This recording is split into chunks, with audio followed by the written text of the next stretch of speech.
안녕하세요. 내년으로 70이 되고 아내하고 산 지는 이제 50년이 다 되어 갑니다. 부부가 오래 살아도 나이가 들면 생각이 달라지나 봅니다. 요즘 아내의 늦바람 때문에 찬밥 신세가 되다 못해 이혼 소리까지 듣고 있습니다. 어떻게 하면 이 상황을 잘 헤쳐나갈 수 있을지 지혜를 좀 모아주시기 바랍니다. 저희 아내는 저와 결혼을 하고 젊었을 적엔 고생을 많이 했습니다. 아마 남들보다 시집살이를 곱절로는 했을 겁니다. 시어머니의 시할머니까지 모시고 살았으니 말입니다. 아내가 시집 왔을 때 시할머니는 이미 치매에 걸려 있었고 시어머니도 지병으로 고생하고 있었으니 집안 살림은 아내가 다 맡아서 하고 시어머니 잔소리까지 듣고 살아야 했습니다. 언젠가 한번 아내가 말하기를 중매 결혼이라서 내가 사정을 다는 잘 모르고 시집 왔으니 어떻게든 살았지. 그런 줄 알았으면 시집 올 생각도 못했을 거요. 아내가 느끼기에는 지나온 세월이 많이 혹독했나 봅니다. 지금도 그때 이야기를 하면 몸서리를 치곤 합니다. 하긴 위로 시댁 여자 어른만 둘 있는 집에서 시집살이를 했으니 또 오죽했을까 하는 생각도 듭니다. 저야 돈 번다고 바깥에서 일하고 있으니 아내 마음을 다 살피지를 못했습니다. 또 그때는 다들 그러고 사니 제 아내만 별다를 것이 있겠나 하고 생각했던 것이 여태까지 원망을 듣고 삽니다. 젊었을 적에는 제가 아내에게 그만큼 무심했나 봅니다. 아내의 구구절절한 시집살이를 옮기면 이렇습니다. 늘 잠이 부족할 정도로 일해야 했던 아내는 아침에 일어나자마자 그날 할 심부름을 듣고 아침밥을 해야만 했습니다. 치매에 걸린 시할머니는 늘 밥을 드셔도 돌아서면 배가 고프다 할 정도로 식탐이 많은 분이어서 항상 시할머니를 위해 감자 같은 걸 준비해둬야 했습니다. 조금이라도 시할머니에게 눈을 떼면 위험한 일을 벌이니 아내는 잠시라도 눈을 돌리고 쉴 수도 없었습니다. 가끔 정신이 멀쩡하게 돌아올 때마다 살림살이를 트집을 잡아대서 시할머니를 모시면선 속에 화병이 많이 생겼다고 합니다. 정신이 옳지 않은 사람에게 화를 낼 수도 없고 알아듣게 설명을 할 수도 없으니 말입니다. 또 시어머니는 당뇨에 간염까지 있어서 매일 시어머니를 위해 음식과 약을 만들어야 했습니다. 거의 매일 불미나리를 해다가 절구에 빠야 했다고 합니다. 아침나절 그런 일들을 하고 나면 손가락에 감각이 없이 뻐근할 정도로 손을 놀리기가 힘들었습니다. 빨래를 하려면 빨랫감을 쥐고 수킬로를 걸어서 개천으로 나가야 했지요. 빨래터에 동네 안악들이 많이 있어도 나이 어린 새댁이라고 한동안은 마음 편하게 터놓고 이야기할 사람도 없었다고 합니다. 집에서 눈치를 보고 사니 자연히 밖에서도 눈치를 보고 살게 되었다고 합니다. 저라도 그런 아내의 마음을 헤아렸으면 좋았겠지만 바깥으로 일을 하러 다니고 저녁이 되어서야 들어오니 아내 눈에 보이기에는 맹꽁이 같은 신랑이라고 해도 할 말이 없습니다. 그러다 보니 얼마 안 되는 농사일이라도 전부 아내 차지가 되었습니다. 논이야 마을의 일가 사람들과 함께 어울려 농사를 짓고 모내기나 추수 타작 같은 건 남자들이 해주니까 그나마 좀 낫지만 밭일은 꼼짝없이 아내가 다 해야 했습니다. 저희 어머니도 일을 하긴 하셨지만 며느리가 생기고 나서는 좀 점잖은 행세를 하신다고 하셔서 힘들고 직접적으로 하는 일은 온통 아내 몫이었습니다. 겨울이라 농사가 겨우 끝나면 차가운 물로 집안일을 해야 했습니다. 그래서 요즘 아내는 어디 안 아픈 곳이 없다고 합니다. 손발에 신경통은 물론이고 어깨 위로 팔을 올리기도 힘들어합니다. 다 젊었을 때 고생함 때문이라고 합니다. 하지만 몸이 힘든 것보다 그렇게 많은 일을 하면서도 시어머니의 간섭을 받는 게 더 싫었다고 합니다. 사람이 일이 힘들어도 자기가 주도권을 잡고 해야 마음이라도 편한 법이 아니냐고 하면서 말입니다. 사소한 일에도 모든 것에 순종하면서 남의 의견을 따라야 하는 게 시집살이가 가장 힘든 이유였다고 합니다. 저라도 집에 있었으면 아내의 일하는 모습을 보면서 가끔 편을 들어주었겠지만 아침 저녁으로 들고 나면서 일을 하다 보니 정작 아내가 가장 힘든 시간에는 제가 집에 없어서 미처 그런 부분을 잘 챙겨주지 못했습니다. 제 마음이야 늘 아내 편이었지만 말입니다. 그렇게 애를 낳아 키우게 되면서 아내도 시집살이에 불만을 갖기 시작했다고 합니다. 애까지 키우면서 일을 하려니 그만큼 힘들었기 때문입니다. 저희 어머니는 옛날 사람 치고도 절약 정신이 아주 강한 분이었습니다. 그래서 안 쓰는 방 하나는 거의 쓰레기장이나 다름없이 온갖 물건들이 쌓여 있었습니다. 오죽하면 제가 보다 못해서 안 쓰는 물건은 다 버리든지 태우든지 하고 농사나 일에 필요한 물건을 두자고 했고, 아내는 애들이 더 크면 방을 하나 내줘야 할 테니 그 방을 치우자고 해도 어머니께서는 들은 채도 안 하셨습니다. 그런 어머니다 보니 아내와 저는 가족들끼리 외식도 제대로 한번 못 해봤습니다. 아내는 그것을 가장 힘들어했습니다. 시어머니의 병세가 깊어서 한 달 정도 입원을 한 때에 아내는 그것이 결혼 후 평생 처음 누려보는 자유였다고 합니다. 특히 아이들 키울 때가 그렇게 숨이 막혔다고 합니다.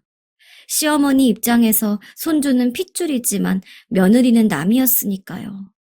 오랜 세월 열심히 집안을 위해 일을 했지만 그때 아내는 처음으로 자기가 남이라는 소외감을 느꼈다고 합니다. 어느 정도였냐 하면 큰아들 키울 때는 옷 하나 사입히고 머리 한번 깎는 것에도 아내는 아무런 관여를 못했다고 합니다. 시어머니가 아이를 데리고 다니면서 다 해줬다고 합니다. 어쩌다 옷이라도 한번 사오면 저희 어머니가 어디서 이런 걸 옷이라고 사왔냐고 던져두고는 한 번도 입히지 않았다고 합니다. 그리고 어디 갈 일이 있으면 항상 시어머니가 아이를 안고 갔습니다. 엄마보다 할머니를 더 좋아한다고 하면서 말입니다. 아내는 일이 고된 것보다 그런 것들이 더 힘들었다고 합니다. 큰애가 어렸을 적에 지 할머니를 유독 좋아하긴 했습니다만 아내 눈에서야 어디 그게 자연스럽게 보였겠습니까? 시어머니가 유별나게 난리를 치니 힘들게 낳은 아들도 지 애미보다 할머니를 더 좋아한다고 빗둘게 생각을 할 수밖에 없었을 겁니다. 그러니 졸지에 시어머니가 아니라 경쟁자 비슷한 관계가 되어버린 것입니다. 그런 부분은 저도 좀 너무했단 생각이 들긴 합니다. 자기 손자라고만 생각하고 며느리 아들이란 생각은 안 하신 것이니 저희 어머니가 이기적인 사람인 것은 분명합니다. 이제야 저도 그런 생각이 분명하지만 그때는 또 거역할 수 없는 어머니라서 이런 생각을 잘 정리해 어머니께 조리 있게 전해드려야겠다는 생각 자체를 할 수가 없었습니다.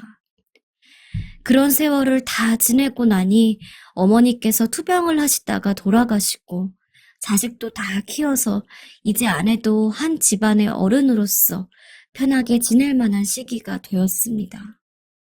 그런데 하필 그 즈음에 제가 하던 사업이 휘청거리기 시작했습니다. 제 평생 일궈온 사업이었기 때문에 필사적으로 막아보려 했지만 결국 사업은 망하게 되었습니다. 그렇게 되니 당장에 자식들 결혼시킬 일이 막막해졌습니다. 자식 둘 다 이미 취업을 한 상태라서 어떻게 어렵게라도 결혼을 하긴 했지만 두 녀석 다 생활이 넉넉한 편은 아닙니다. 부모로서 자식을 위해 큰 것은 못해줘도 남들보다 좀 수월하게 출발할 수 있게 집 하나씩은 해주려던 제 소망도 산산조각이 나버렸습니다.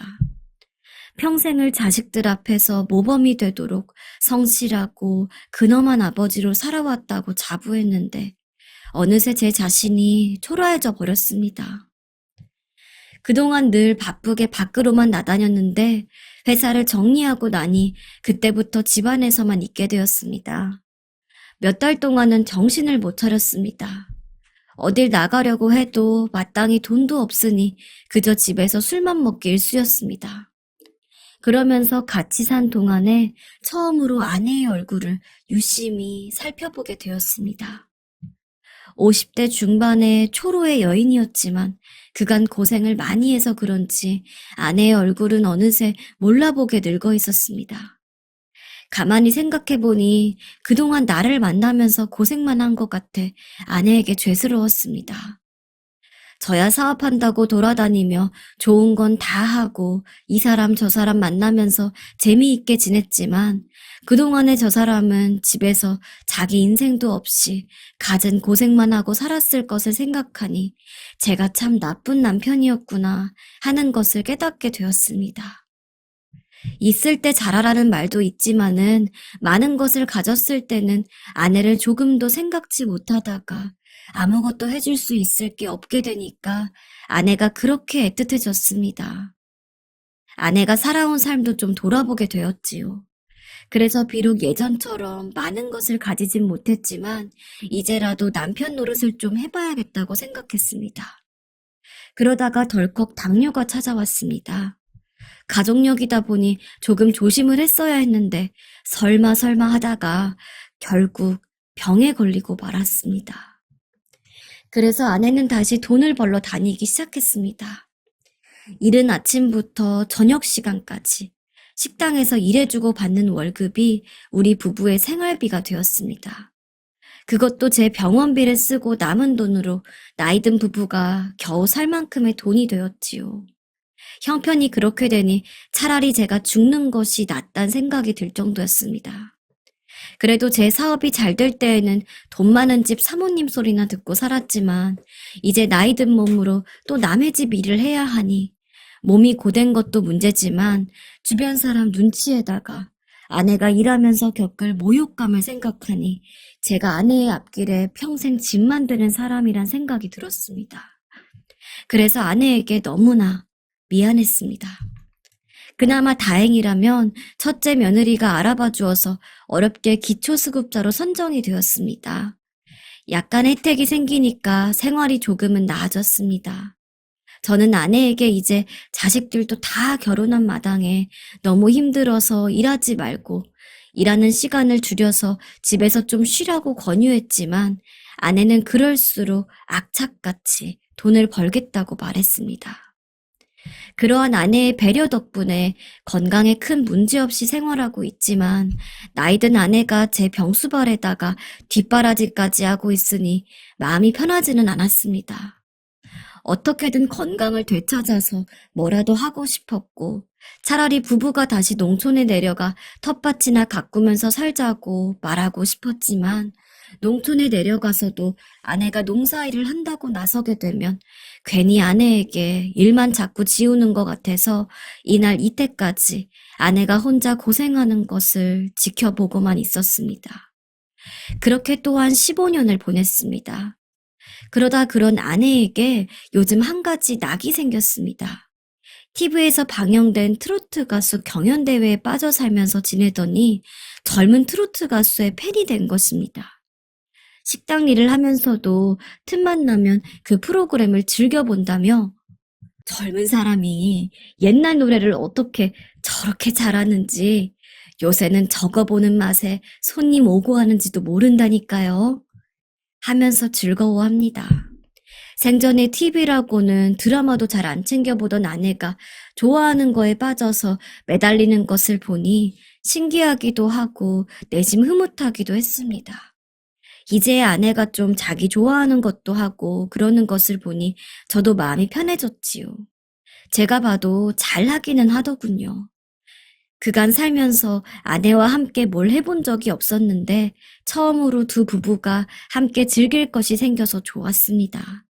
그 덕분에 저도 함께 TV를 보면서 아내의 말에 맞장구도 쳐가며 대화도 많이 하게 되었습니다. 경연 프로그램이 끝나고 나서도 출연자들이 TV에 계속 나오니 아내는 집에만 오면 TV 앞을 떠날 줄 몰랐습니다. 아내는 그 가수들을 보면서 얼마나 신이 났는지 생전 처음으로 가수 팬클럽에도 가입을 했습니다. 일찍 시집와서 애 키우면서 가수라고는 조용필, 나훈아를 봐도 그러려니 하던 아내에게 저런 면이 있었나 싶어 신기하기도 하고 기특하기도 했습니다. 그런데 한 가지 문제라면 그때부터 아내가 하루 종일 TV만 보면서 일도 나가기 싫어하기 시작했습니다. 출근을 할 때마다 이제 식당 일을 해도 별로 보람도 없고 그저 남은 인생을 즐기고만 살고 싶다고 한탄을 했습니다. 그러던 어느 날 아내가 폭탄 발언을 했습니다. 나는 이제 일 안 할랍니다. 이제 이 나이에 언제까지 일할 것도 아니고 여태 열심히 해서 조금 모아둔 것도 있고 그냥 다달이 수급비 나오는 걸로 두 부부가 먹고 살아도 충분하지요. 그 말을 들으니 처음에는 좀 섭섭한 마음이 들었습니다. 그간 아내에게 미안한 마음을 가지면서도 내심 아내가 벌어오는 돈으로 형편이 좀 나았던 것은 사실이었기 때문입니다. 하지만 한편으로는 그런 생각이 드는 제가 비겁하다고 느꼈습니다. 그래서 저도 흔쾌히 동의를 했습니다. 지금까지 고생한 아내가 안쓰럽고 아내에게 미안한 마음이 더 컸기 때문입니다. 돈이야 조금만 더 아끼면 두 부부가 못 살 것도 없었습니다. 나이 먹은 노인네가 뭐 그렇게 크게 돈 쓸 일이 있는 것도 아니고 집이래야 임대 아파트이니 월세도 큰 부담이 없었습니다.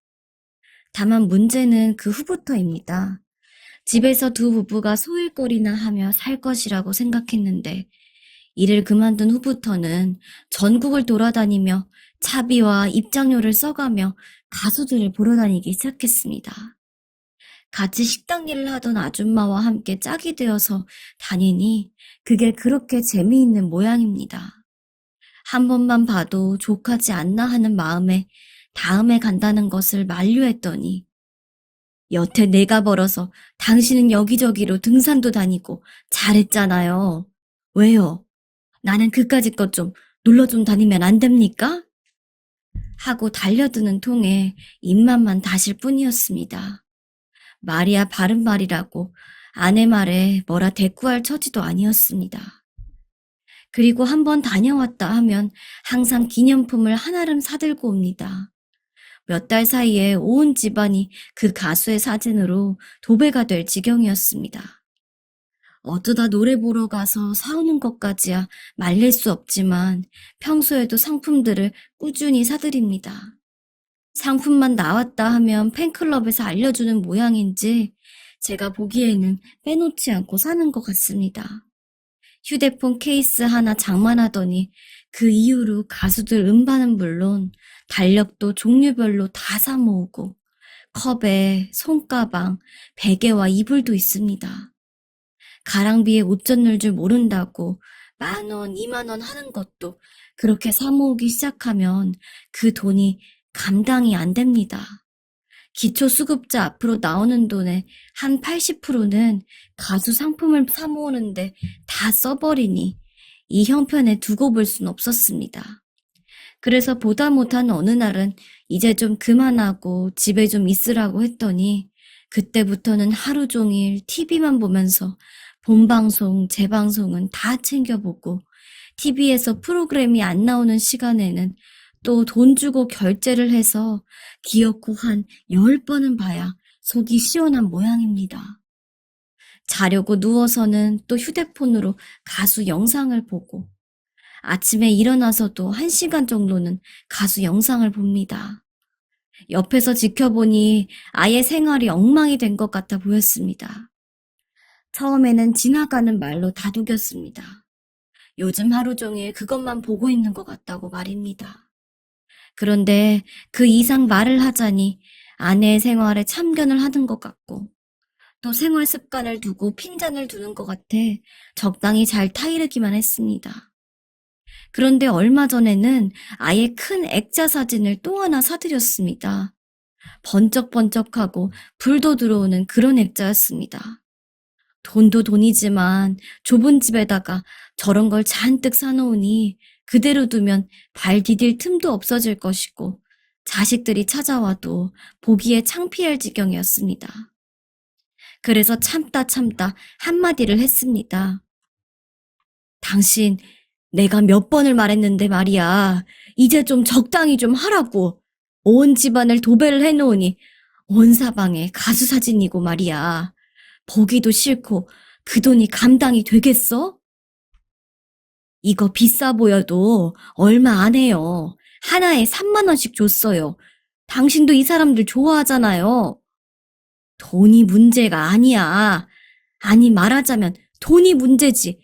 2만 원, 3만 원짜리라도 같은 거를 그렇게 몇 개씩이나 사면 그게 큰 돈이지. 내가 당신 평생 지켜봐도 1,000원짜리 하나 허투루 쓰는 거를 못 봤어. 그런데 갑자기 돈 세는 줄 모르고 물건을 사대니 사람이 어떻게 된 거 아니야? 이 양반이 정말 왜 이러실까? 아니, 그럼 평생 1,000원짜리 아끼면서 산 사람은 뭐 돈도 못 쓰고 살아요?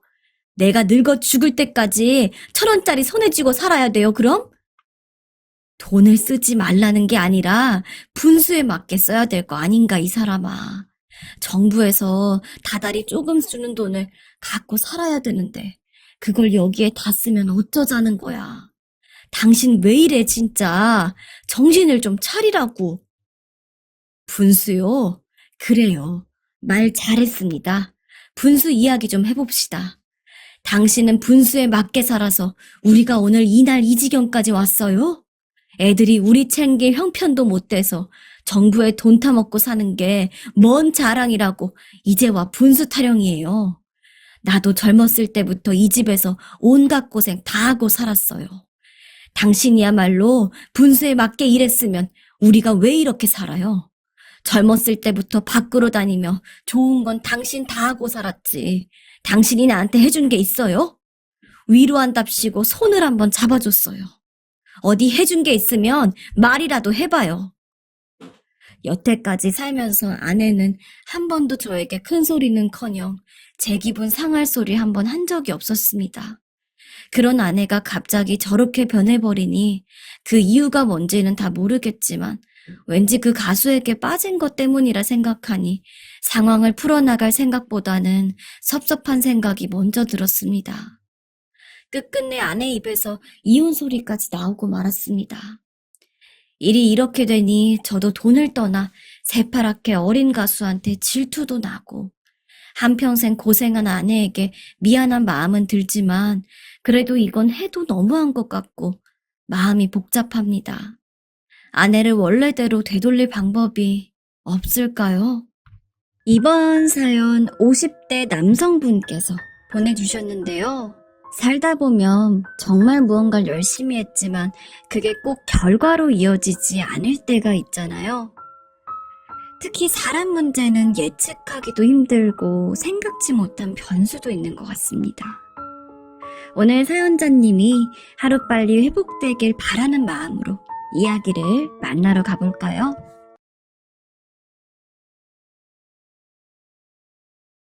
안녕하세요.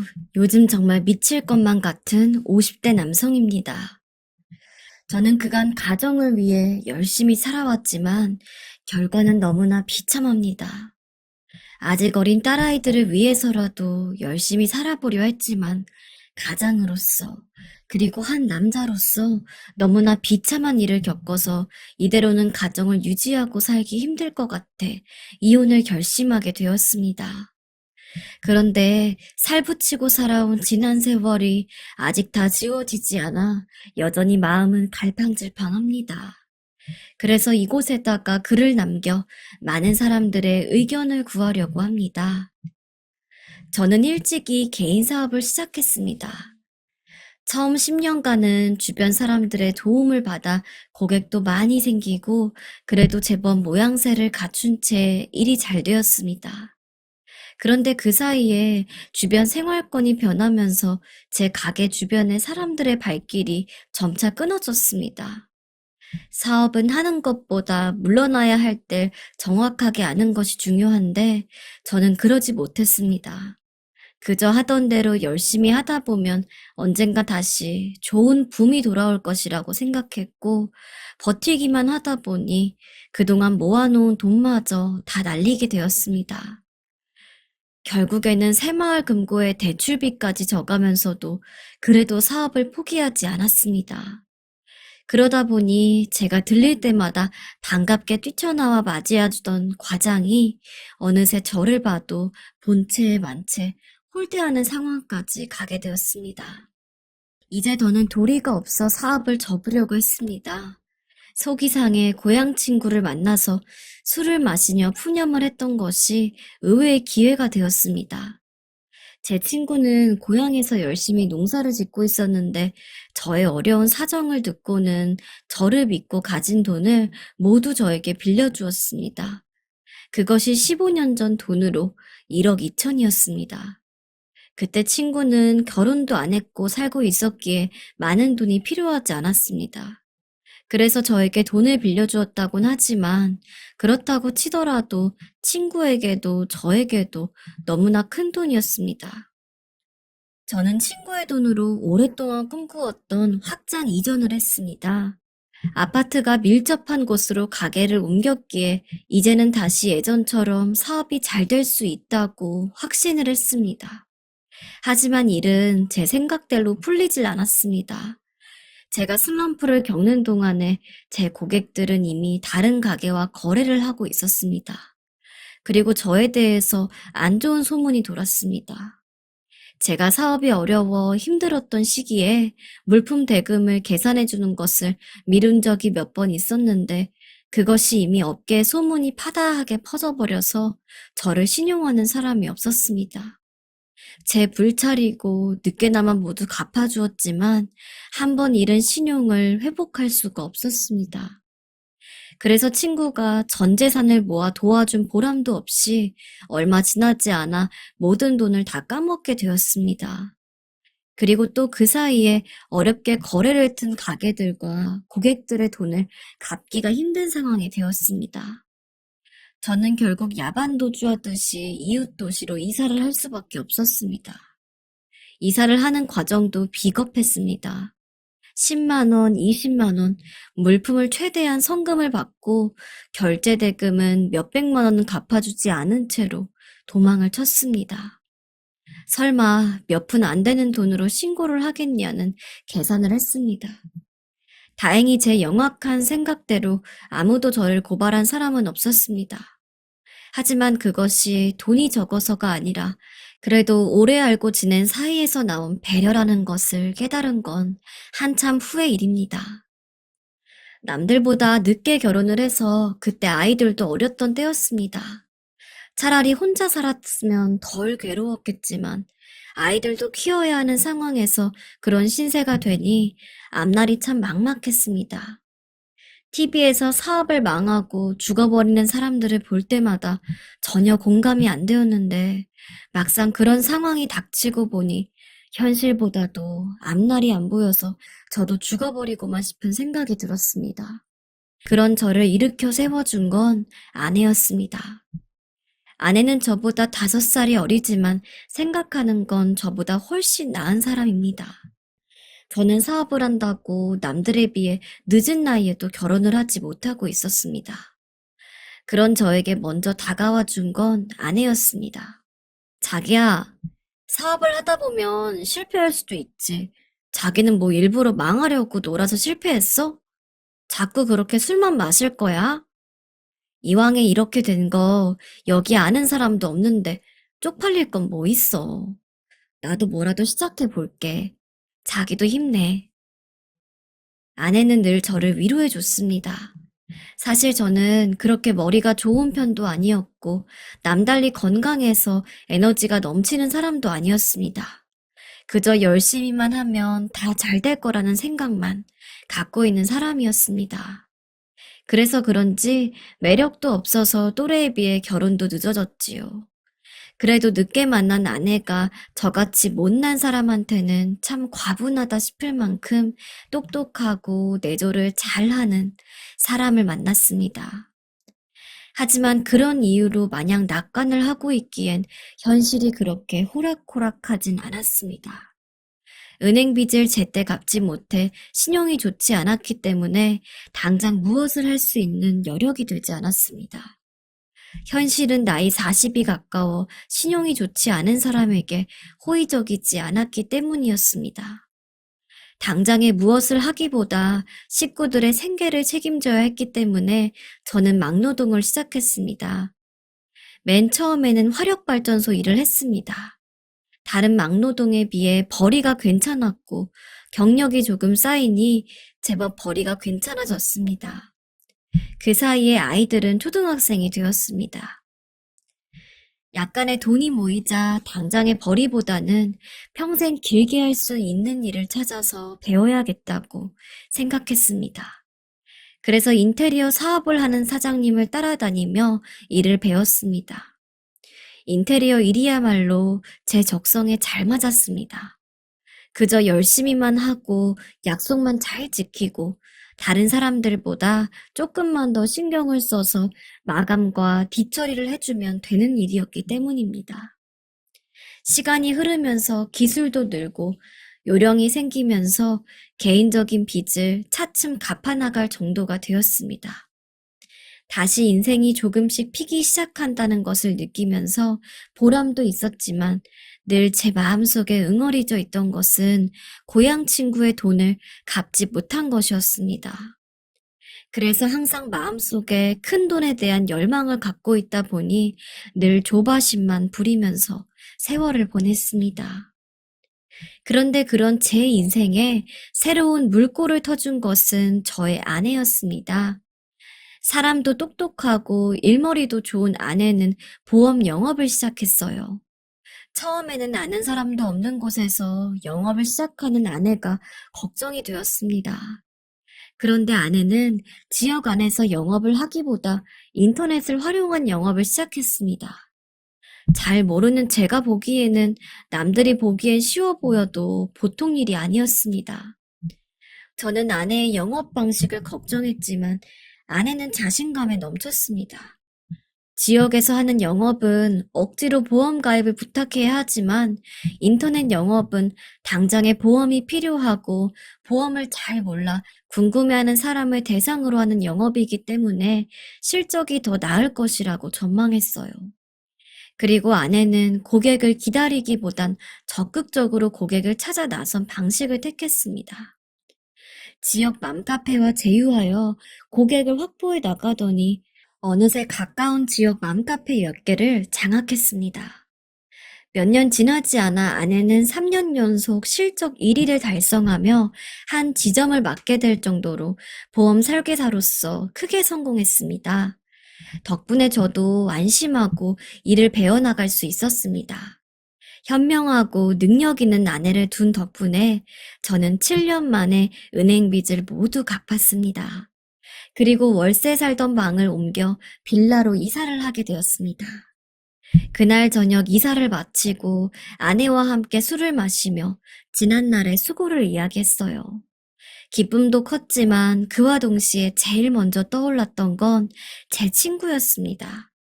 그때 상황대로만 돈을 모은다면 몇 년 지나지 않아 돈을 갚을 수 있었기 때문에 가장 먼저 친구에게 전화를 해서 상황을 알리고 싶었습니다. 하지만 그 순간 마음속에 더 큰 꿈이 생겼습니다. 대략적인 은행 이자를 생각해보고 그간의 세월을 더해보니 최소한 원금의 반은 더해서 갚아줘야겠다고 생각했어요. 그리고 돈을 다 모으기 전에 말이 앞서서는 안 된다고 생각했어요. 그래서 돈 이야기는 하지 않고 자주 전화하면서 신뢰를 주고 늘 감사를 잊지 않고 있다는 자세만 보이는 것이 옳다고 생각했습니다. 그간 막노동을 따라다니며 배운 기술로 제 사업을 시작해보고 싶었습니다. 아내도 흔쾌히 동의를 해줬을 뿐 아니라 아내가 가진 인맥을 바탕으로 홍보를 해줬습니다. 그래서 처음 해보는 사업치고는 꽤 일이 많았습니다. 지루할 틈이 없을 정도였어요. 그제서야 저는 사업을 어떻게 해야 하는지를 배웠습니다. 그동안 성실함만으로 다 잘 될 수 있다고 생각했던 것이 얼마나 어리석은 생각이었는지를 깨달았습니다. 요즘 같은 세상에서는 성실함은 기본이고 다양한 제품과 서비스들 중에서 자기 것을 돋보이는 것이 중요하다는 걸 아내로부터 배운 것입니다. 그래서 저는 비록 사람들이 잘 찾지 않는 품목들에도 관심을 갖고 저를 찾는 고객들의 개성을 맞춰줄 수 있도록 노력했습니다. 대기업의 대리점들조차도 안정성 있는 제품만 주력으로 밀고 있는 상황에서 그런 제 전략이 잘 맞아떨어져서 사업이 날로 승승장구했습니다. 그 과정에서 아내가 쌓아온 인맥과 신뢰가 많은 도움이 되었어요. 그리고 정확히 15년 만에 저는 친구에게 갚을 돈을 모두 마련했습니다. 이자까지 해서 2억을 준비한 것입니다. 그날 친구에게 전화를 하면서 느낀 감정을 지금도 잊지 못합니다. 통화가 끝나고 그 자리에 주저앉아 울어버렸을 정도였습니다. 형우가, 나다. 잘 지냈냐? 미안하다. 그동안 연락을 자주 못했어. 명준이 참 몇 년 만이냐, 이게? 그래. 사는 게 많이 바쁘냐? 바빠야 좋은 것인데. 그동안 네 덕분에 살았다. 딴 게 아니고 내가 이번 주말에 고향을 좀 내려가려고 하는데 너랑 술 한잔하고 싶어서 전화했어. 줄 것도 있고 그러니까 다른 약속 잡지 말고. 먹을 건 내가 사가니까 시간만 내. 정말 오랜만에 전화하는 거였지만 녀석은 변함없이 밝은 목소리로 제 안부를 물었습니다. 그동안 가끔 전화했지만 돈 이야기는 한 번도 묻지도 않았습니다. 저라면 궁금해서라도 이야기를 꺼낼 만도 한데 말이에요. 그만큼 순진하고 착하기만 한 녀석이었습니다. 아내와 자식만 빼면 녀석이 그간 제 삶의 이유이기도 했습니다.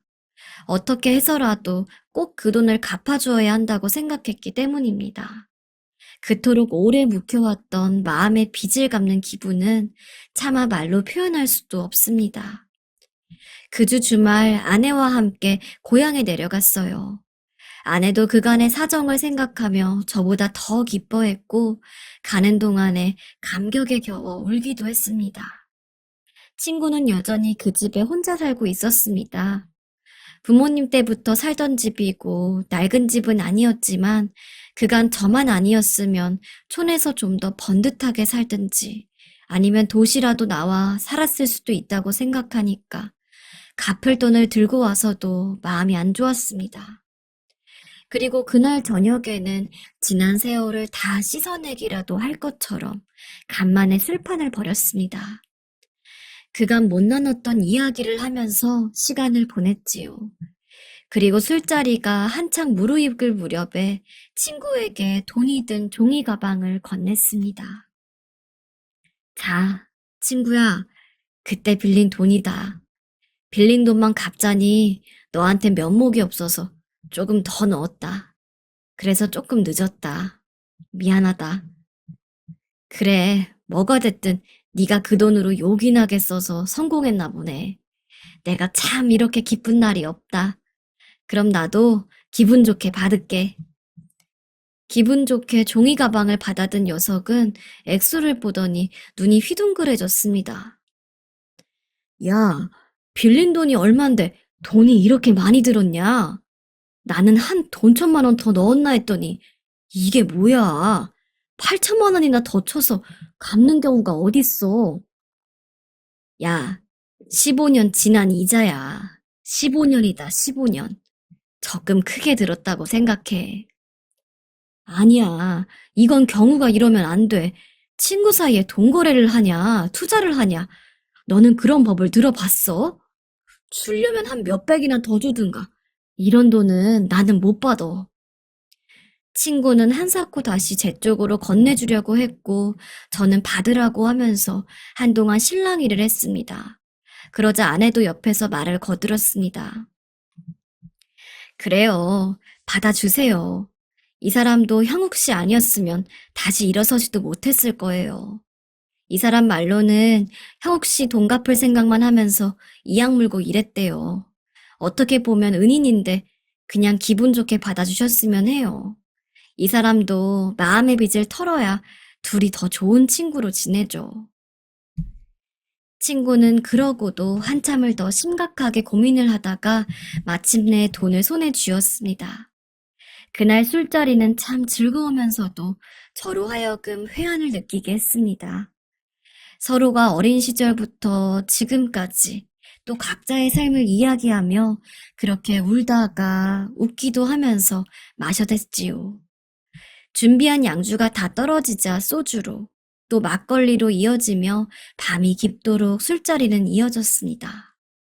그런데 바로 이런 지점에서 항상 인생이 묘하다는 생각이 듭니다. 그렇게 둘도 없는 친구이자 삶과 인생의 동기였던 사람들이 한순간에 원수로 변하기도 하니까요. 귀신보다 무서운 게 사람이라더니 저는 그 말의 의미를 그날에 비로소 깨달았습니다.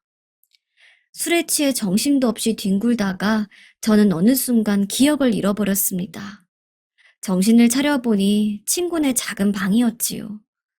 얼마나 마셨는지 머리가 깨질 듯이 아프고 금방이라도 쓰러질 것만 같은 취기가 올라왔습니다.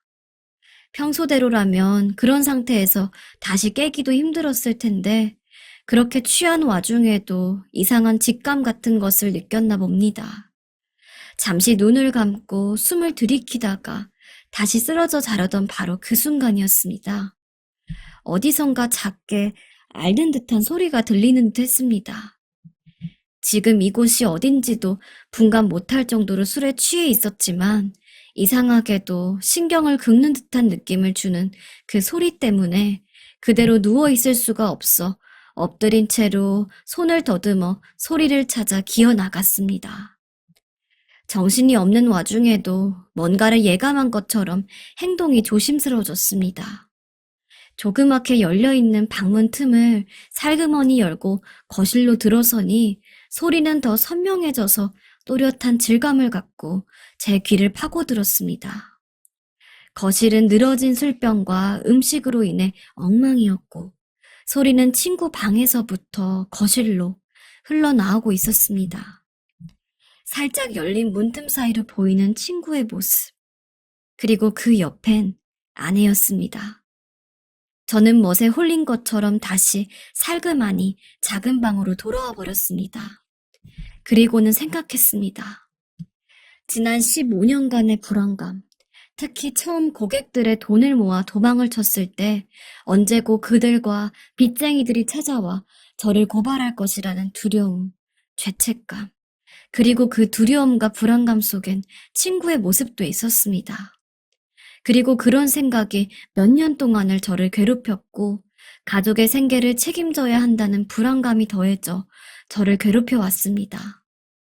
그 두려움은 친구가 만들었다기보단 제 영악함과 불안이 만든 환영이나 마찬가지였지만 그 감정에서 벗어나는 데에는 꽤 오랜 시간이 걸렸습니다. 그리고 그 이후에도 평생 친구의 돈을 갚지 못할 수도 있다는 죄책감과 불안감은 늘 함께했지요. 그 모든 것이 돈을 갚으며 해결된 것 같았지만 사실은 신경증처럼 응어리진 채 안에 남아있었고 심지어 심한 과음을 한 상태에서 그런 광경을 목격하니 저는 공황 상태에 빠졌습니다. 온몸이 떨려서 정상적인 사고를 할 수 없는 지경이었지요. 오히려 제가 죄를 지은 것처럼 들킬까봐 다시 이불을 뒤집어 쓰고 누워 있었습니다. 희미하게 들리는 앓는 소리 때문에 몇 번이고 뛰어나가 난리를 치고 싶었지만 오히려 친구가 제 멱살을 잡으며 이 천하의 날도둑 같은 놈아, 너 때문에 나는 결혼도 못하고 평생을 망쳤어. 라고 고함을 칠 것만 같았습니다. 그런 생각을 하니 실제로 눈앞에서 고함이라도 치는 것처럼 머릿속이 온통 찡해서 금방이라도 미칠 것만 같았어요. 그래서 저는 그저 두 사람의 관계가 빨리 끝나기만을 바라며 떨고 있었습니다. 집으로 올라오는 내내 아내와 저는 말이 없었습니다. 아내를 깨우는 순간 제 얼굴을 보고 마치 귀신을 본 듯 놀라는 아내의 모습에 저는 이미 모든 상황을 알아챘습니다. 아내도 고개를 창밖으로 돌리며 저와 눈이 마주치는 것을 피했습니다. 집에 다 와가자 저는 곧장 집으로 향하지 않고 한적한 쉼터로 차를 몰았습니다. 그리고 아내와 의자에 마주 앉았죠. 너 나한테 할 말 없어? 무슨 할 말? 자기는 꼭두 새벽부터 무슨 일이야? 그렇게 마시고 술은 깼어? 운전하는데 불안해 죽는 줄 알았네. 쓸데없는 소리 말고 아까 새벽에 다 봤다. 솔직하게 말해 그냥. 아내는 미간을 찌푸리며 한참을 눈들 곳을 못 찾은 채 어색하게 있다가 결국 사실을 말했습니다. 제가 술에 취해 정신을 잃고 나자 두 사람도 술이 너무 취해서 그대로 술자리를 끝내고 저와 녀석은 작은 방에, 아내는 친구의 방에서 잠이 들었다고 합니다. 그런데 새벽녘에 친구가 몰래 아내가 있는 방으로 들어왔다고 합니다. 아내의 말로는 친구가 아니라 저인 줄로만 알았다고 했고, 제가 아닌 걸 알았을 때는 눈치챘을 땐 이미 너무 늦었노라고 사과를 했습니다. 아내는 몇 번이고 사과를 했지만 저는 그 말을 곧이곧대로 믿을 수가 없었어요. 그때 당시에 제가 본 아내의 모습은 놀라거나 당황한 사람의 행동이라고는 믿을 수가 없었기 때문입니다. 그래서 저는 결국 그 자리에서 이혼을 요구했고 지금은 소송 중입니다. 지금 돌이켜봐도 참 기이하고도 무서운 광경입니다. 가장 이해가 안 가는 건 녀석은 대체 무슨 생각으로 그런 일을 벌였을까 하는 것입니다. 단순히 한순간의 충동이었던 것인지 아니면 어떤 이유로든 마음에 품었던 바가 있는 것인지 그게 참 이해가 안 가면서도 무서운 일입니다. 그리고 아내는 왜 늦게라도 거부를 하지 않은 것인지 그날 제가 지나치게 아무 생각 없이 술을 마셨나 하는 생각도 듭니다. 아내는 지난 세월 저를 다시 일어설 수 있게 만들어준 버팀목과 같은 여자였습니다. 그리고 솔직히 지금도 그런 아내가 좋습니다. 그래서 그만큼 무섭도록 배신감을 느낍니다. 지금 제가 할 수 있는 이성적인 판단은 무엇일까요? 제가 어떻게 이 일을 처리해야 올바른 판단이 될까요? 이번 사연 곧 둘째 출산을 앞두고 계시는 여성분께서 사연을 보내주셨는데요. 이 고부 갈등 참 해결하기도 어렵고 그 과정에서 서로 많은 상처를 주고받는 것 같습니다. 이 한국에만 유독 많은 고부 갈등, 너그러우신 시어머니들이 많아졌으면 좋겠는데요. 자, 그러면 우리 사연자님이 보내주신 소중한 이야기 지금부터 시작해 보겠습니다.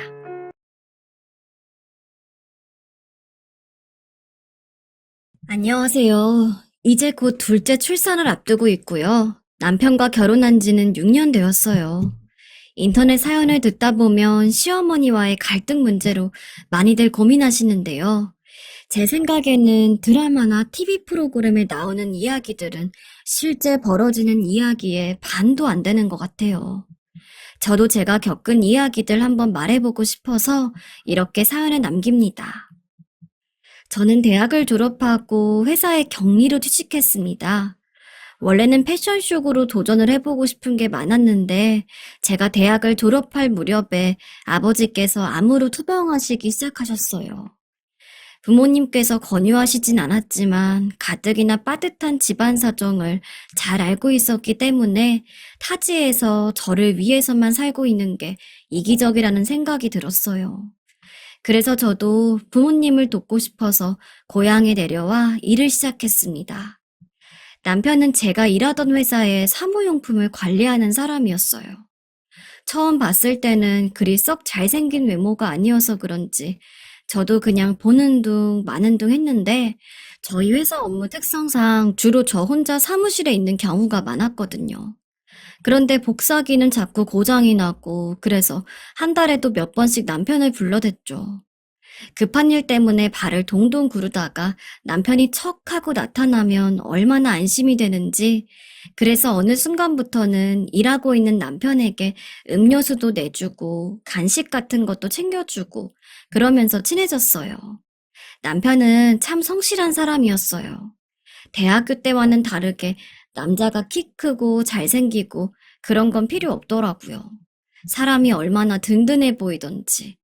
그래서 그만 촌스러운 저희 남편에게 홀딱 반해버렸습니다. 남편도 제가 친절해서 고마웠고 좋았다고 하더라고요. 사무실에서 둘만 있을 때는 맛있는 집, 재밌는 거 이야기도 하고 그러다가 밖에서도 만나고 그러다 사귀게 되었어요. 그리고 그만 덜컥 속도 위반을 하게 되어버렸습니다. 집에 아픈 분도 계시고 아직은 좀 더 부모님을 도와드리고 싶었는데 예상치 않은 임신에 많이 당황스러웠지요. 그런데 남편은 제 임신 소식을 알게 되자마자 뛸 듯이 기뻐했어요. 혜정아, 아무것도 걱정하지 마. 우리 잘할 수 있어. 내가 할 수 있는 건 다 해서 우리 멋지게 살면 돼. 위로도 되고 응원도 되는 그 말에 온갖 걱정이 눈 녹듯 사라졌어요. 그리고 바로 그 주에 남편 댁에 인사를 드리러 갔습니다.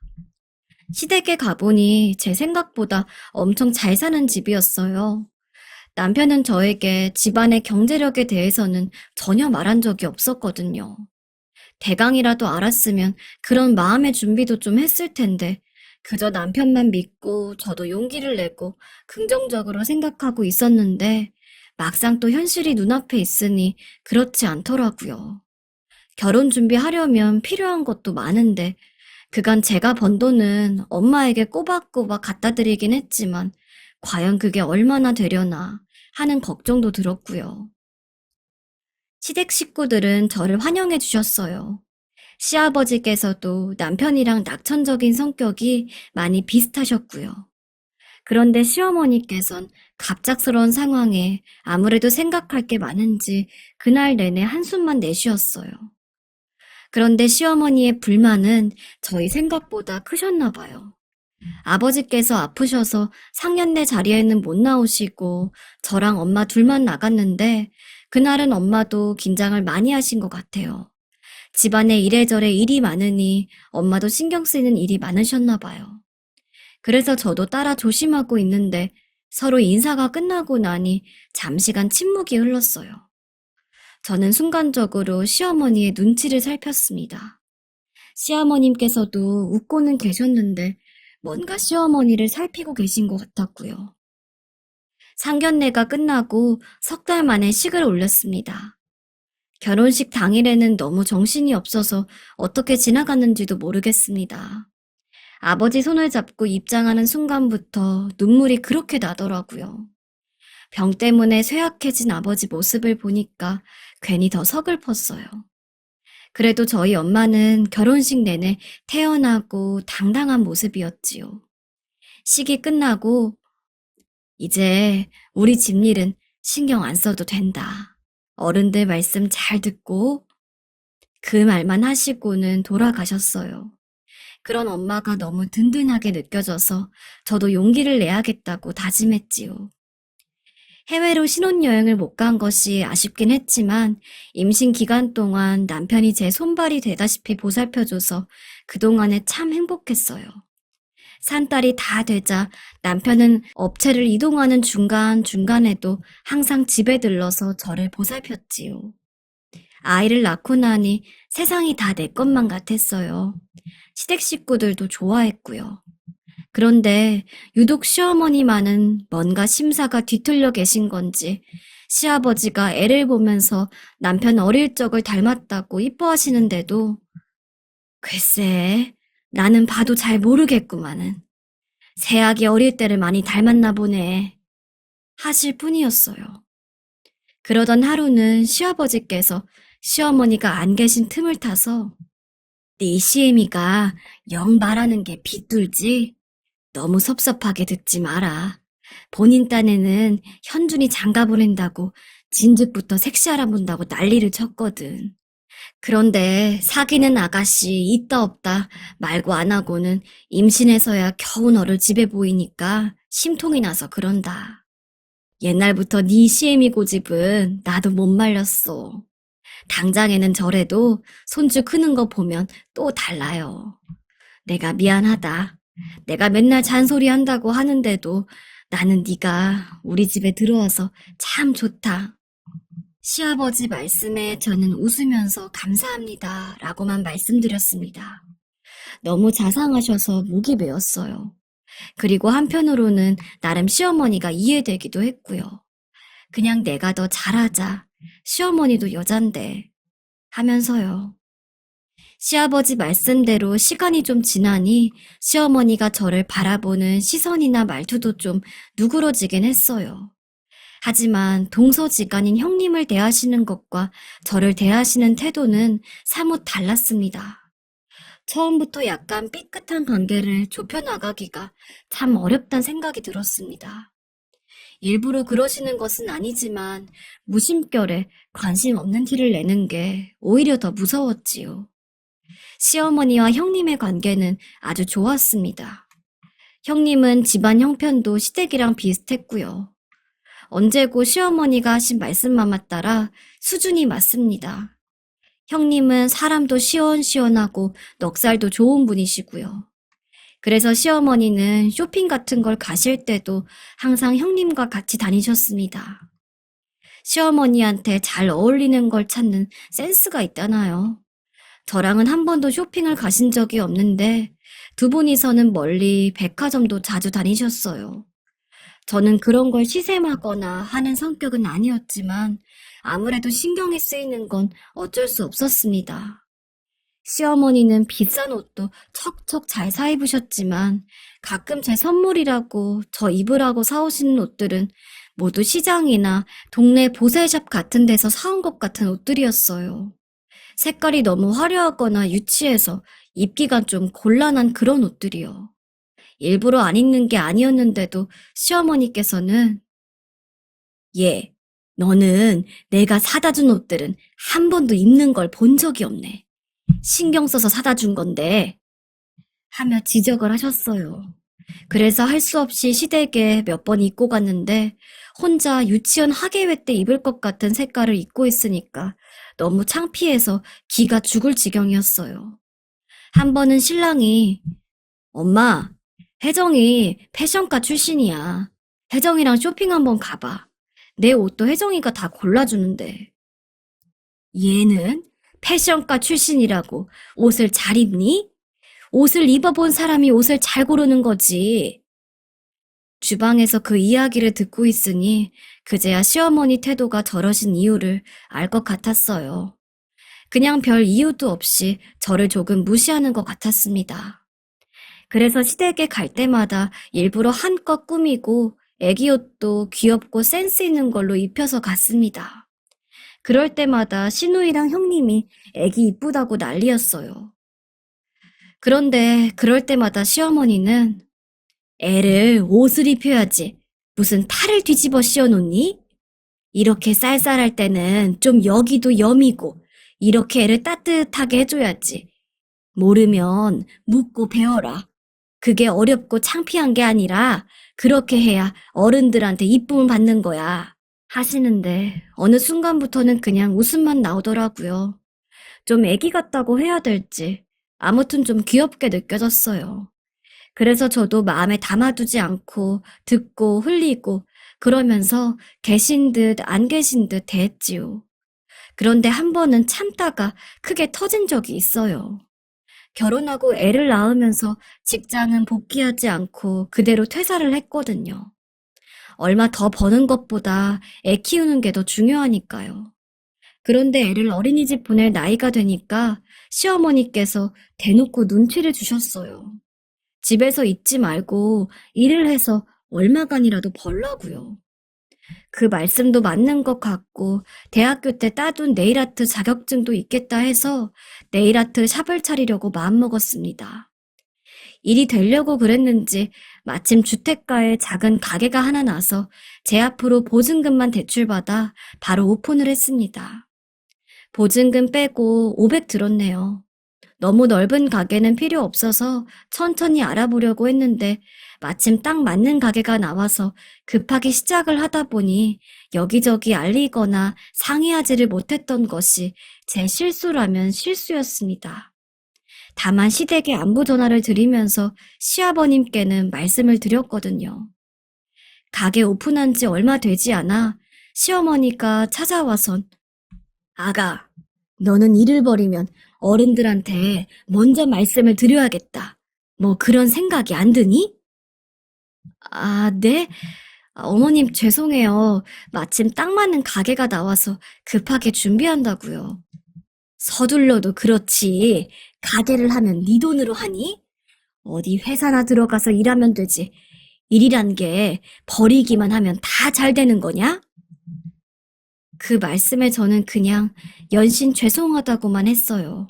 하지만 상황은 말씀드려야 할 것 같아서 제 앞으로 대출을 받은 것과 목돈이 든 게 아니란 것만 말씀드렸지요. 버리는 일만 해도 그렇다.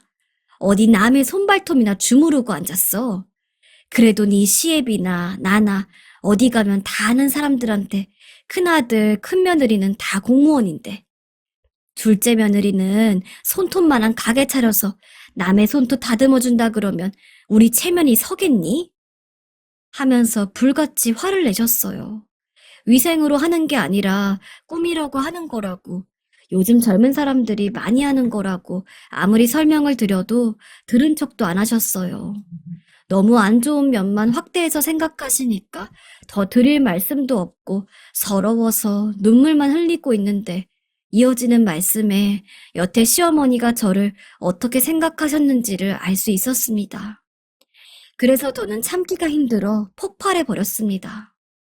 일이나 하랬지. 남의 수발을 하랬니? 아예 어디 요양원에 가서 시중을 들면 돈이나 더 벌지 원. 이건 창피해서. 어머님, 말씀이 너무 심하세요. 저 이거 그냥 막 하는 일 아니고요. 자격증, 면허증 갖고 하는 일이에요. 손톱 다듬어주면 어때서요? 제가 좋아서 하는 일인데요. 못마땅하시면 앞으로 가게 찾아오지 마세요. 그러자 시어머니는 무표정한 얼굴로 저를 한참이나 쳐다보시고는 아무 말씀 없이 가게를 나가셨어요. 나중에라도 잘 말씀을 드려야겠다는 생각은 조금도 들지 않았습니다. 시댁 어른이어도 이렇게까지 다른 사람을 배려하지 않으시고 남의 말은 듣지도 않으시는 분이랑은 억지로 잘 지낼 필요가 없다는 생각이 들었습니다. 그냥 저 좋아하는 일 찾았으니까 열심히 해서 보란듯이 잘 살면 된다고 생각했습니다. 사실 처음 가게 차릴 때는 돈도 많이 안 들고 그냥 소일거리 삼아 할까 생각했는데 그런 소리를 듣고 나니 악이 받치더라고요. 일하면서도 계속 공부하고 연구하고 집안일도 챙기면서 한동안은 바쁘게 살았습니다. 그러던 중에 친정아버지의 병세가 위중해지셨습니다. 아버지께서 투병하시는 동안 요즘 의학이 워낙에 좋다는 위로를 신년처럼 믿고 살았지요.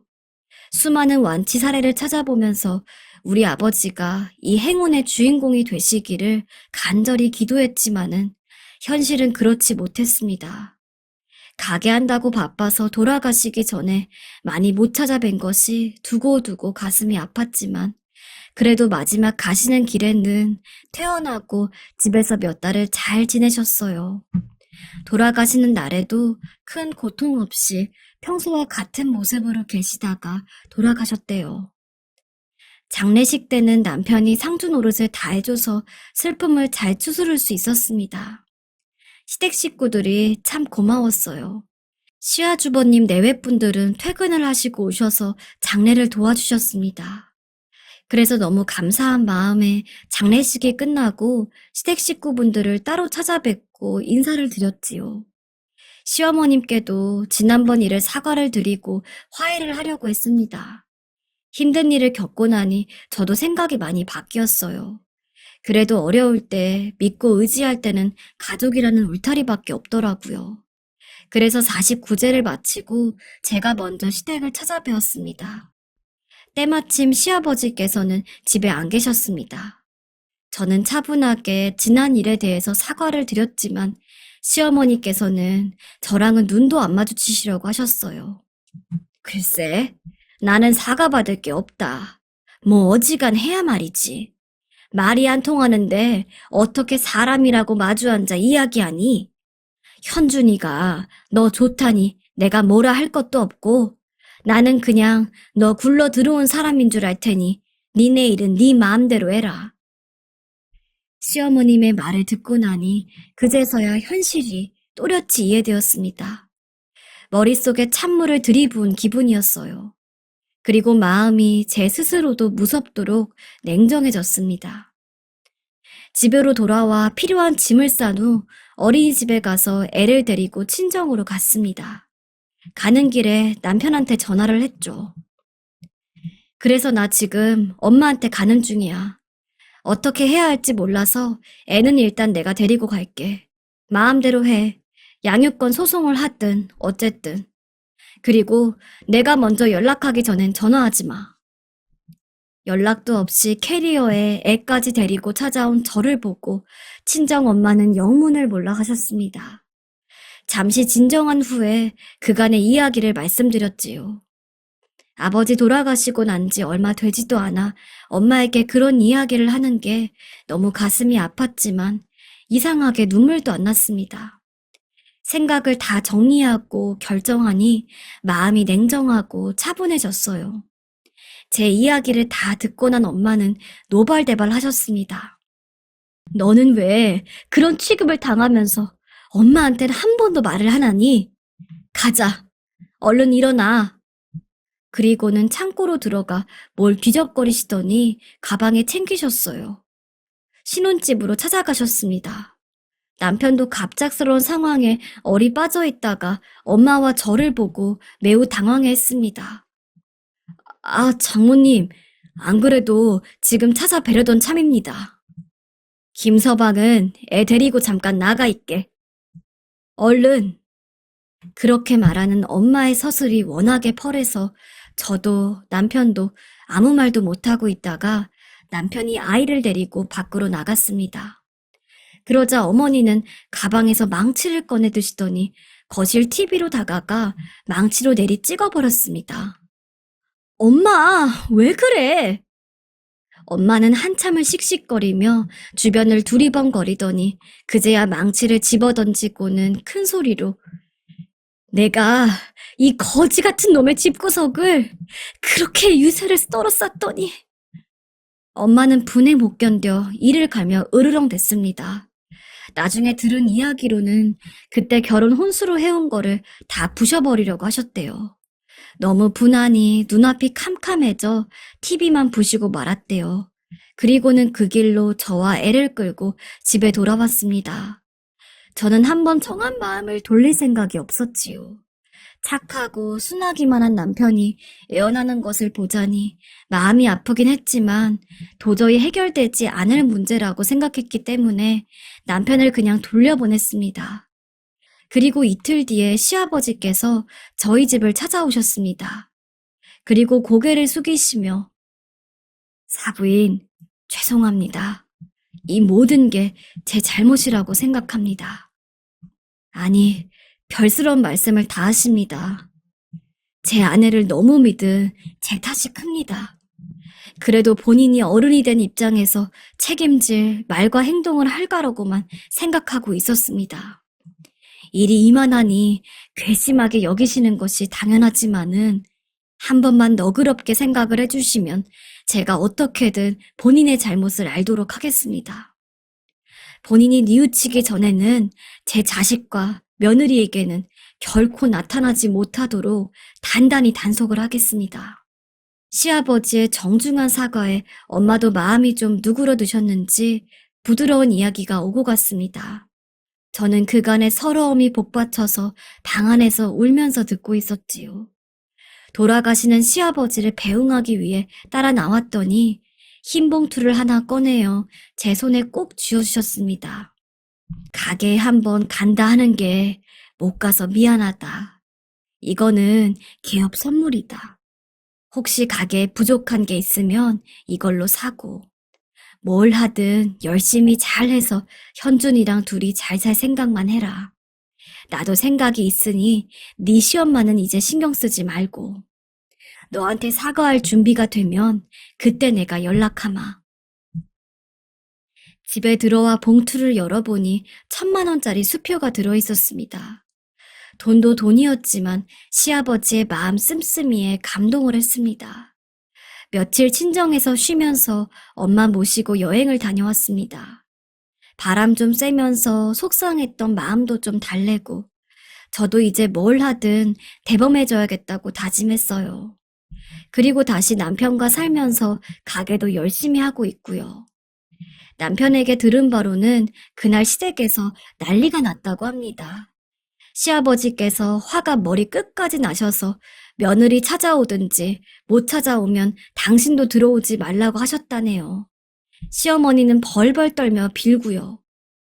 시아버지께선 다음날 내내 고민하시다가 결국 당신이 중재에 나서야겠다고 결심하셨답니다. 아직까지 시어머니는 찾아오지 않았습니다. 남편과는 종종 몰래 연락을 하시는 모양 같은데요. 아무튼 저도 이제 마음도 안정되고 하는 일도 즐거워서 지난 일은 크게 신경 안 쓰고 있습니다. 그래도 사과는 받아야죠.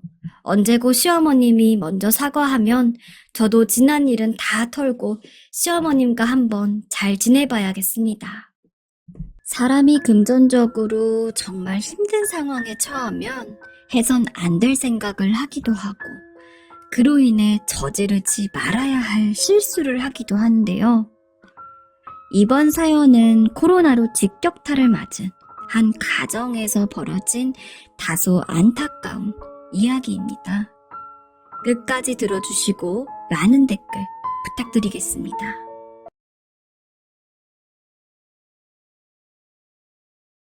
안녕하세요. 30대 후반의 가장입니다. 올해는 코로나 때문에 많은 것이 힘드네요. 아이들을 보면서 하루하루 의지를 다잡고는 있습니다만 갈수록 상황이 풀리기는커녕 더 어려워지는 것만 같습니다. 사람이 힘들어지니 별의별 유혹이 다 찾아오기는 합니다만 되도록 그런 쪽으로는 고개도 안 돌리려고 하는데 우리 집사람 생각은 조금 다른가 봐요. 아내와 저는 연애 결혼으로 20대 중반부터 가정을 꾸렸습니다.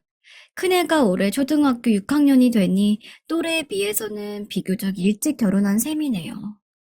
뚜렷하게 배운 것이 없다 보니 저는 자동차 공장에서 10년 넘게 근무를 했습니다.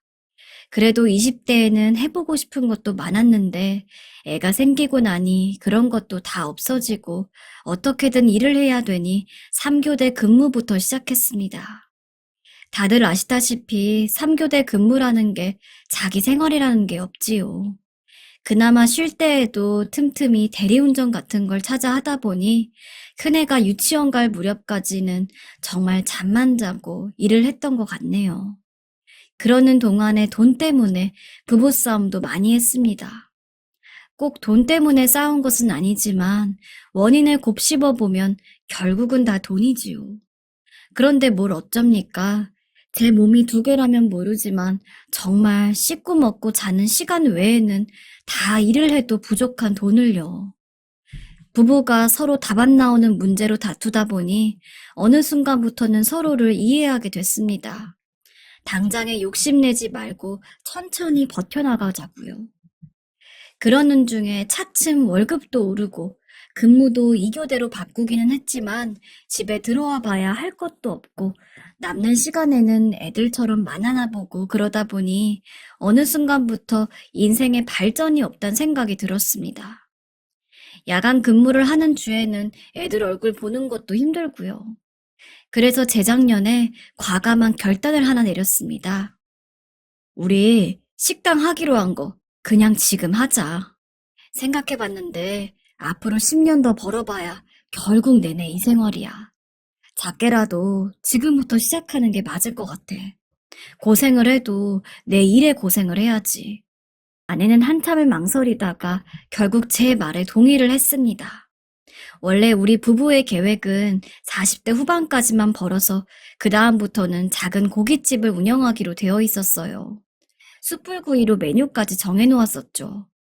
그간 부부가 짬만 나면 일을 했던 것도 다 그런 계획이 있었기 때문에 악착같이 돈을 모은 것입니다.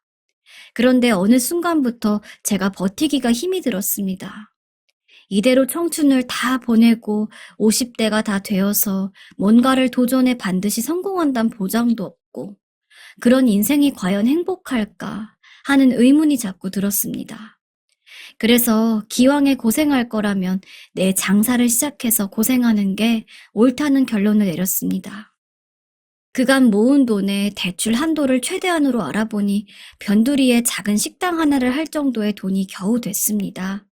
공단과도 가까운 곳이니 공단 손님만 잘 확보하면 지금 일하는 것보다는 훨씬 나을 것 같았습니다. 뭐 계획을 세울 때야 다 잘 될 것 같죠. 저희야 전문가가 아니니 리스크가 무엇이고 로스율이 어떻고 그런 부분은 잘 모르니 일단 해봐야 아는 문제죠. 중요한 건 메뉴를 무엇으로 하느냐가 관건이었습니다. 고깃집은 생각보다 돈도 많이 들고 회전율이 문제라서 당장에 할 수 있는 장사는 아니었습니다.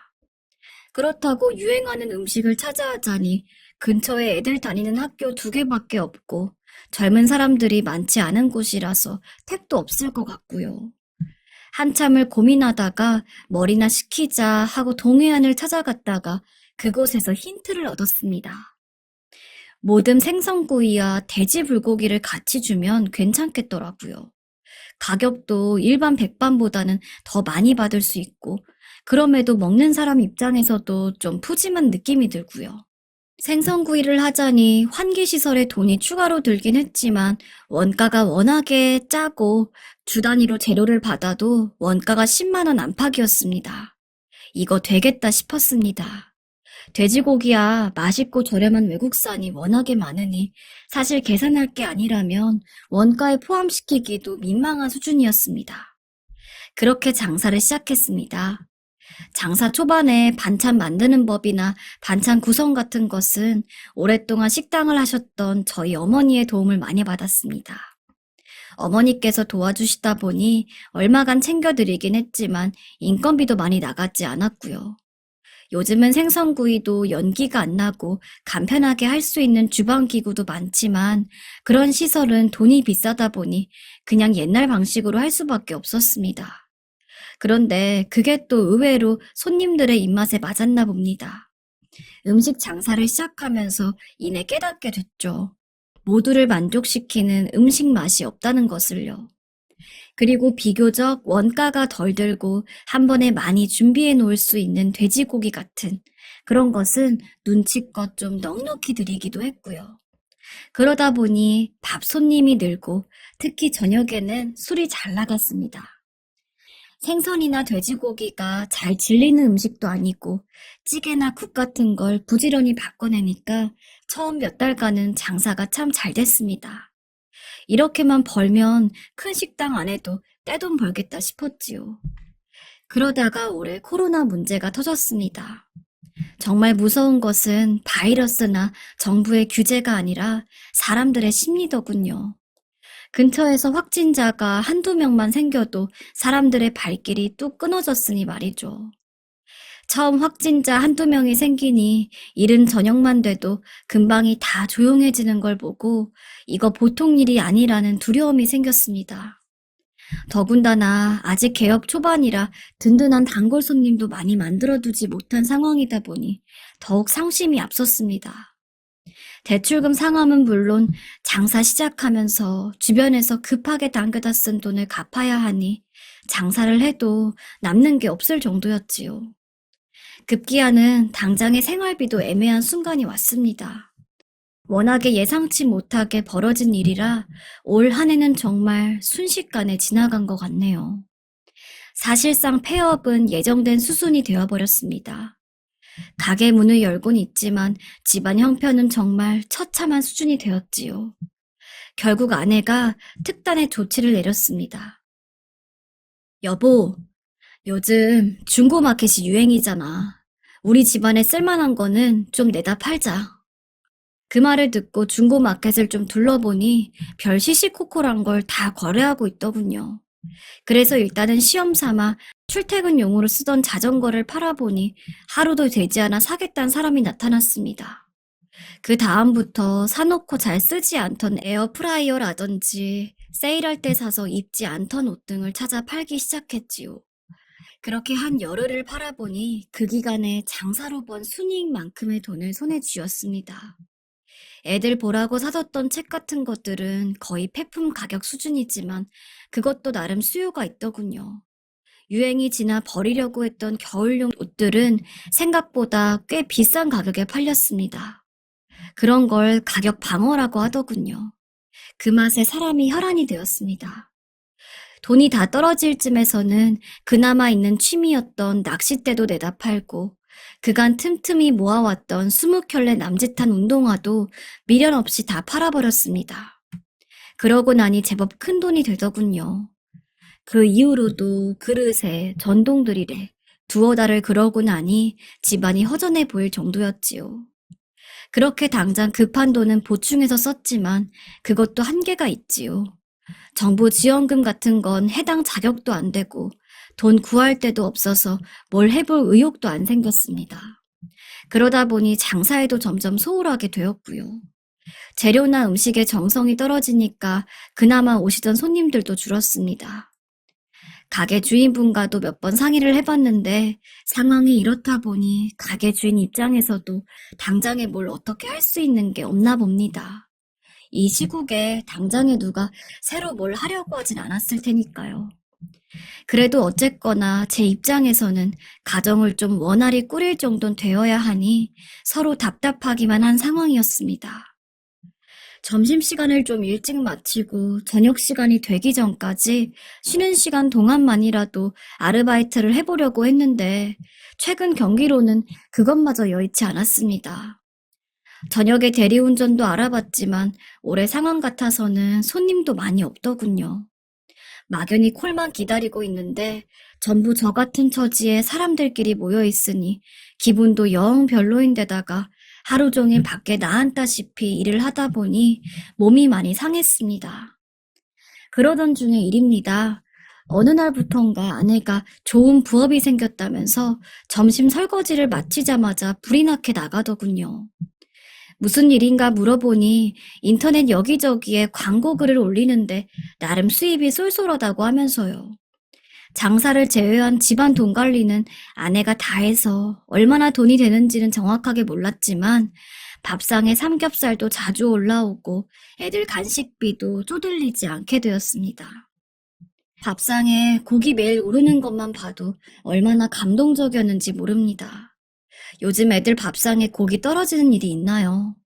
그간 얼마나 돈에 쪼달렸는지 그나마 가게에서 파는 돼지 불고기만 먹이고 간식조차 제대로 먹이기 힘들다 보니 애들 과일도 제대로 못 먹였는데 말이죠. 그래서 하루는 아내에게 이왕 버는 거 나도 좀 같이 하자고 말했더니 시간 남는 주부들이나 하지 당신은 못해. 가게는 또 누가 보고. 그래도 어떻게든 더 벌어야지. 가게야 점심 장사 끝나고 문 닫았다가 하면 되지 뭐. 그래도 아내는 반응이 영 시큰둥했습니다. 그런데 가만히 지켜보고 있으니 아내의 부업이라는 게 영 수상쩍더군요. 어느 날부턴가 집으로 스타킹이 배달되어 왔습니다. 무슨 스타킹 포장 이런 부업도 아니고 웬 스타킹을 이렇게 많이 시켰냐고 물어봐도 그거 블로금 체험단이라고 신상품 미리 신어보고 소감 같은 거 올려주는 거야. 그것도 돈을 줘. 주변에도 좀 나눠주고 하라고. 그래서 제가 당신이 스타킹 신을 일이 딱히 뭐 있냐고 했더니 그냥 평소 청바지 안에도 입고 그러고 있다고만 하더군요. 돈 버는 방법도 별일이 다 많다 싶었지요. 안 그래도 코로나 때문에 신경 쓸 것도 많고 한 푼이라도 더 벌려고 배달일까지 하던 중이라 그래, 뭘 하든 그래도 돈 벌어줘서 고맙다고만 생각하고 있었습니다. 그런데 하루는 배달을 갔다가 낮에 집에 잠깐 들렸는데 아내가 집에서 스타킹을 신은 채로 뭔가를 열심히 하고 있더라고요. 저게 뭔가 싶어 그거는 대체 뭐 하는 알바야? 그걸 계속 신고 있는 거야? 하고 물어봤더니 있어 그런 게 하고 얼버무리기만 하더군요. 나쁜 짓을 하는 것 같진 않았는데 물어보면 계속 말을 돌리기만 하니 저도 괜히 궁금해졌습니다. 그러던 어느 날부터인가는 아내는 집으로 속옷을 시키기 시작했습니다. 그때쯤 되니 저도 느낌이 쎄하더군요. 그래서 그런 것도 다 사용해보고 후기를 올리는 거냐고 했더니 몰라 좀. 누구는 식당이라고 쉬지도 못하면서 이 짓 저 짓 하고 싶은 줄 알아? 그럼 내가 안 벌면 우리 둘이서 식당만 바라보면서 말라 죽어 그럼?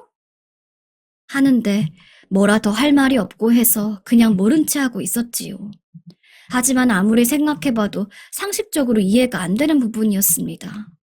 스타킹까진 그렇다 쳐도 속옷은 대체 왜? 속옷이 남의 말 듣고 사고 후기 보고 사고 그런 물건은 아니니까요. 사다 모아놓은 걸 슬쩍 들여다봤더니 무슨 실용성, 기능성 그런 제품도 아니었고요. 좀 고급스럽기도 하고 그런 옷들이었습니다. 그런 걸 평범한 주부한테 샘플로 주고 후기를 맡긴다는 게 좀 납득이 안 되었습니다. 상식적으로 생각해봐도 세제나 생활용품 같은 거면 몰라도 말이죠. 아무튼 무엇인지 구체적으로는 알 수 없었지만 뭔가 묘한 음침함 같은 느낌이 들기 시작했습니다. 돈 벌어온다고 마냥 오냐오냐 하고 있을 일은 아니라는 생각이 들었죠. 그래서 하루는 아내가 씻는 사이에 아내의 핸드폰을 살펴보았습니다. 메시지 내역을 보니까 뭔가를 판매하고 있더군요. 그래서 카카오톡이랑 문자를 한참 살펴보니 이 여자가 자기 스타킹 신은 사진을 누군가에게 전송하고 있더라고요. 어디서 돈을 벌어오나 했더니 신던 스타킹을 이상한 사람들에게 판매하고 있었던 거예요. 판매한 이력을 살펴보려니까 그새 얼마나 많이 팔았는지 택배 메시지가 끝도 없이 있더군요. 처음에는 너무 더럽게 느껴져서 토가 나올 지경이었지만 기분대로만 말했다가는 아내와 큰 싸움이 날 것 같아서 일단 생각을 좀 진정시켰습니다. 이 여자가 지금 뭐 하는 건가 싶기도 하고 생각하니 헛웃음도 나오고 남의 마누라 신던 스타킹을 좋다고 사는 놈들은 또 뭐 하는 놈들인가. 이거 산 놈들은 다 경찰에 신고를 해야 하나. 별의별 생각을 다 하던 중에 마누라가 방에 들어왔습니다. 애들도 있고 해서 조용히 물어봤지요. 당신 요즘 뭐 하나 했더니 뭘 이런 걸 하고 있어? 내가 뭘? 뭐긴 뭐야. 당신 보니까 무슨 스타킹을 내다 팔고 그랬더만. 왜 거짓말을 해?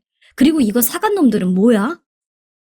아내는 별로 놀라는 기색도 없이 내가 뭘?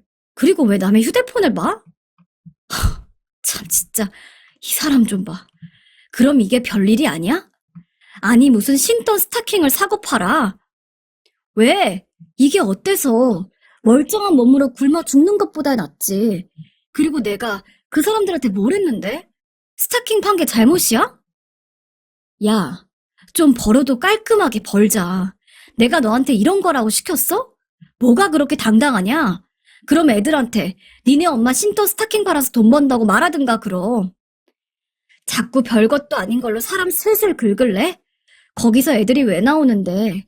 그럼 깔끔하게 버는 건 뭐 어떻게 버는 건데? 누구는 신나서 파는 줄 알아? 옛날에는 여자가 머리카락도 잘라서 내다 판다는 말 못 들어봤어? 그거나 이거나 나도 경기만 풀려봐라. 이 짓 하라고 해도 당장 때려치울 거니까. 쓸데없는데 짐 빼지 말고 자자. 그냥 가벼운 해프닝으로 좋게 넘겨보려고 했는데 아내의 말하는 태도가 영 설득이 안 됐습니다. 그냥 아예 이게 왜 해서는 안 되는 일이고 그런 생각 자체가 없어 보였어요. 그래서 이참에 선을 좀 분명하게 그어야겠다고 생각했습니다. 좋아. 그래. 알았어. 너는 그렇다 치자. 그러면 사는 사람들은? 너는 그냥 하던 대로 하면서 돈 번다 쳐. 그런데 사는 애들 머릿속에는 뭐가 있을 것 같아? 찝찝하지도 않니? 이상한 사람들한테 스타킹 갖다 바치는 것밖에 더 돼? 그리고 나는 마누라가 그러고 있는데 그럼 가만히 보고만 있어야 되냐? 가만히 안 있으면 어쩔 건데? 어? 가만히 안 있으면 뭐? 해봐 진짜 정말. 그냥 쉽게 쉽게 좀 살자. 그리고 나 피곤하니까 더 말 꺼내지 마. 나 잔소리 들을 일 한 거 없어. 정 이야기하고 싶으면 내일 이야기해. 골치 아프게 잠도 못 자게 하지 말고. 아내의 태도가 점점 파렴치해지는 것 같아서 저도 슬쩍 역정이 나기 시작했습니다. 같이 살다 보면 느는 건 눈치밖에 없죠. 자기 딸에는 들킨 게 창피해서 괜히 어물쩍 넘어가려는 눈치는 저도 압니다.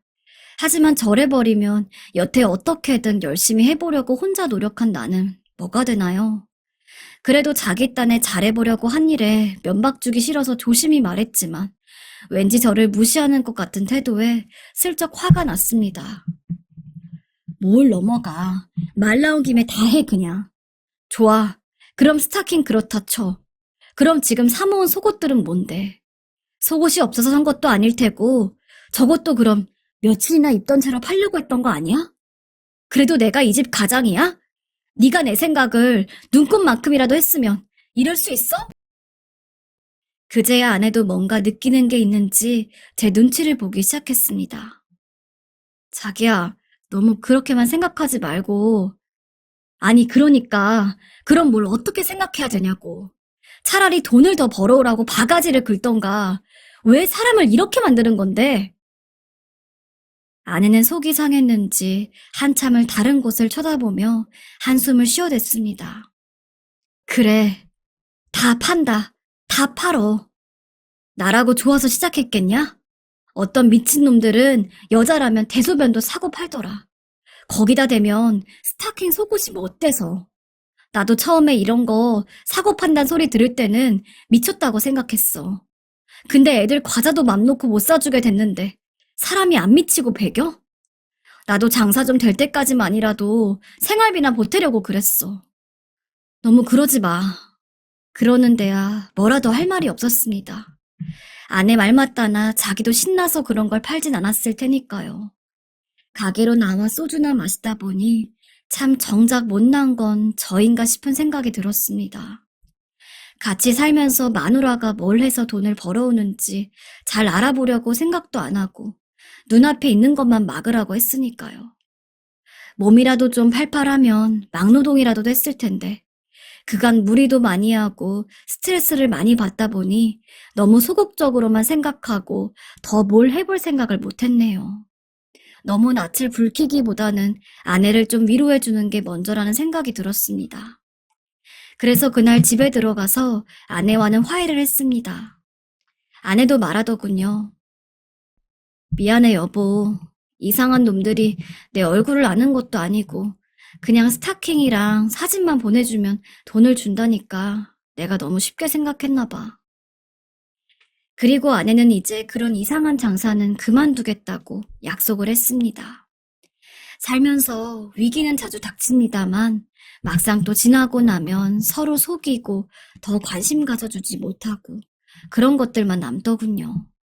다만 지금 좀 속이 상한 건 가장으로서 마땅히 뭘 더 할 수 있는 게 없으니 그게 좀 괴로울 뿐입니다.